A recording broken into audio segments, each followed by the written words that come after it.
Okay guys, let's check out what got done today, or at least what we've been doing. We got the window, got the rear window put back in the truck, so that's a good thing. And Mike's been working away on the T-bucket over here. So he built a nice panel that goes across. The owner wanted this. Like, everything is custom made on this thing. This thing's got multiple different things going on with it. Can't explain it to you, but it just does. So he wanted this panel made.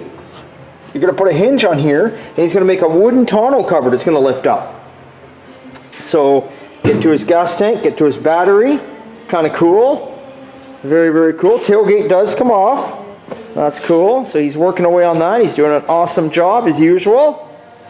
And then of course we got the 80s Chev, you know, like we saw earlier. Got the fender on it, got the door on it, all that kind of stuff. Yeah, we got to jam the hood back on it, put the canopy on, and maybe throw the grill in it, the bumper, and boom, out the door she goes. Away we go. So that'll take care of that. Hear my phone beeping away here, but when is it never beeping? Don't know. That's just how it goes. Oh, somebody messaging somebody. Anyway, we won't worry about that right now. We'll see what else is going on. Worked on the light out, because again, it's the end of the day today. It's the end of the day. 58 Ford. Now you all know I got a lot of projects on the go, but this old girl's going to be coming apart come probably mid to end of October. And you're like, what the hell? Why? It looks beautiful. Well, I did this car 8 years ago from the frame off. Everything new. But I drive my shit. And I'll show you what I mean. This is stuff you guys never see if you can see this in the film. You see that? Look at that. You know? That's where I broke down one day on the side of the road heading to bloody car show in Penticton. And I was fucking around with it, pissed off as hell, trying to work on it, and I forgot I had my belt on. That's what happens. Made me even more pissed off. Well, that's okay, because shit happens. I still had a great time at the car show. Got myself a black felt pen when I was up there. You know, rubbed that sucker up with some black felt, and away we went. But she's got lots of scratches and lots of things going on. And I'm not afraid to show this shit. Like, it's got, well, maybe you can't see it. It's got a bubble right here and a bubble right here.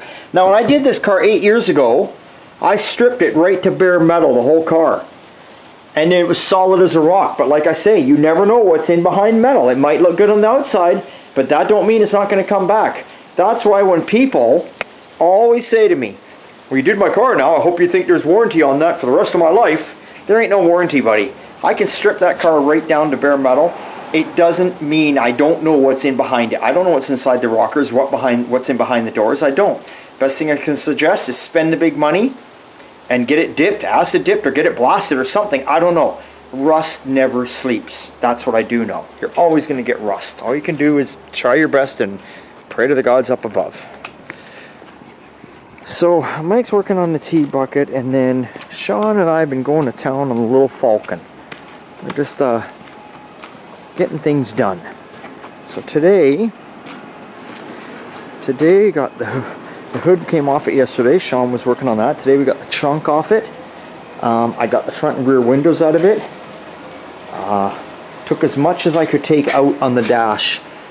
I took the instrument cluster out, started looking at the wires. Are very hard and brittle. I'm not going to start pulling all the headlight switches and ignition switches, because once I do, we're going to have a major issue. Things are going to start to break. I'm just not going there. But anyway, glass is out, trunk is out. Ground down where he wants us to weld the holes where the rocker chrome was, and then there was a bubble in the door. Here we go. You can see it's a rust, so there's going to be a rust hole there, obviously. Let me come around to this side. This side's a little worse. So this door had a couple bubbles, and I got in there, and you can see all this black. That's all rust. So that's just going to get whacked right out, and it's going to come right along all the way to here. We're going to have to make a patch panel. Then, you know, we got rust happening here, solid as a rock, and then we got a little bit in the corner. Typically all doors are gone in the corners I should say. This here, this was something that was gone before. Somebody smashed it in, put some Duraglass in it to try and seal it up, and that's what's going on. So again, the passenger side's the worst side. Good news is I was up underneath the car. I said yesterday the floors were solid. I was actually underneath it today, and the floors are mint. This car is mint underneath. So if that's the only rust issue we got going on, we're looking good. You know, now again, you know, if you want to spend tens of thousands of dollars and strip this car to bare metal, that's the way to go.